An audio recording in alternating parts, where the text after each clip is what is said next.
Hello বন্ধুরা, আজ আমরা করব পঞ্চম শ্রেণীর গণিত 10টি টিক চিহ্নের সমাধান, যা দ্বিতীয় প্রান্তিক মূল্যায়ন পরীক্ষায় আসার উপযোগী। তো দেখো, প্রথমে আমরা 1 নম্বরটি লিখেছি। 1 নম্বরের প্রশ্ন কি আছে? 96 আর উপরে আছে কি 24। 96 এর 24 কে লঘিষ্ঠ আকারে প্রকাশ করলে কোনটি হবে? তো আমরা যদি একে 96 কে আমরা যদি ভাগ করি 24 দ্বারা, তাহলে কত হয়? 24 দুগুণে 48। আচ্ছা, 24 এর সাথে 48, 48 আর 48 যদি আমরা যোগ করি তাহলে কত হবে? 18 আর 16 6, 4 আর 1 9। তাহলে 24 একে 24, 4 24 96। তো এখানে উত্তর কোনটা? এইটা। 2 নম্বরের প্রশ্নে কি আছে? কোনটি অপ্রকৃত ভগ্নাংশ? তো অপ্রকৃত ভগ্নাংশ কি? যে ভগ্নাংশের লব হচ্ছে বড় হবে। কার থেকে বড় হবে? হরের থেকে বড় হবে। তো এখানে দেখো লব, হর বড়, লব ছোট। এখানে হর বড়, লব ছোট। এখানে দেখো লব বড়, হর ছোট। তাহলে আমাদের সঠিক উত্তর এটা। 0.001 সমান কত? তার আগে আমাদের এখানে আমরা কি করব? এটা উপরে লিখব। তারপরে এটা আমরা লিখে নিলাম। শুধু এটা এখানে লিখলাম। এর দশমিকে উঠাইয়ে কত দেব? 1। তারপরে 1 2 3, 1 2 3। তাহলে এখানে সমান দিয়ে উপরে কি থাকছে? 1, 1 আর নিচে আছে 1000। তাহলে দেখো এখানে গ নম্বরে, এখানে 10 100 1000, তাহলে গ নম্বর সঠিক উত্তর। 4 নম্বরে কি আছে? 1 ইঞ্চি সমান 2.54 সেমি হলে 2 ইঞ্চি সমান কত সেমি? তাহলে এই 2.54 কে 2 দ্বারা গুণ করতে হবে। তাহলে আমরা যদি একে গুণ করি, 2 দুগুণা 4 দুগুণা হচ্ছে 8, 4 দুগুণা 8, 5 দুগুণ 10 এর 0, হাতে 1। তাহলে 2 দুগুণা 4 আর 1 5। তাহলে সঠিক 25 এর 6 বিয়োগ 16% সমান কত হবে? তো এখানে হচ্ছে এই যে 25 এর 6, একে আমরা পার্সেন্ট করব। তাহলে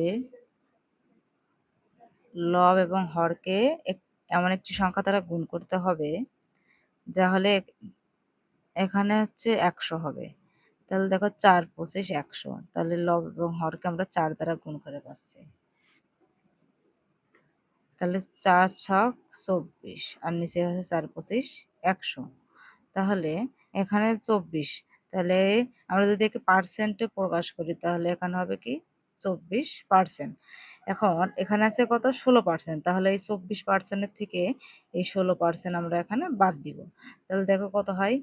আর 6 এর কত হলে 14 সমান 8 হলে হাতে 1, 1 আর 1 2, 2 2 মিল 0। তাহলে এখানে 8%। তাহলে 5 নম্বরের উত্তর হচ্ছে 8%। 6 নম্বরে আছে দেখো, 780 টাকা কত টাকার 13%?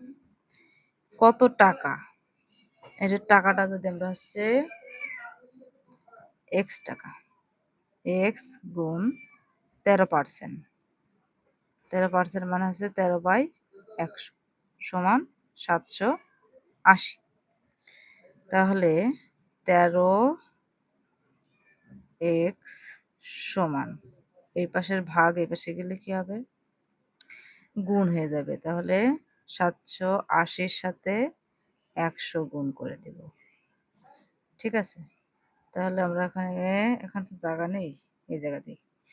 তাহলে 780, এরপর আমরা 2টা শূন্য যোগ করে দিলাম।